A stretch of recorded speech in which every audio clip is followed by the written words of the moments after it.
বাংলাদেশে আমরা কই বেকার, আরে বেকার কিসের? সিজনে এমন কোন বেড়া আছে যাকে বসে আছে হোটেল ব্যবসা করে নাই?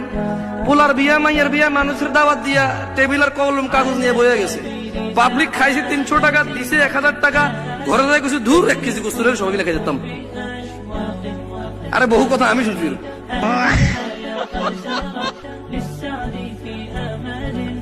আমি শুনছি বহু কথা। তো হোটেল ব্যবসা এদেশে কে করে নাই?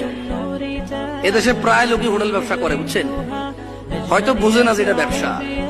আরো বলে কি, টাকা যখন উঠে লিস্ট তখন বলে কি, এই অমুকে আসছিল, হ্যাঁ আসছিল, কি তার পোলার বিয়েতে আমি 2000 টাকা দিলাম, কিছু দেয়নি।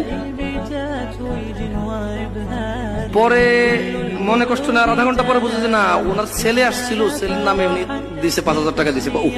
আচ্ছা আচ্ছা, ওনার নাম লেখে নাই।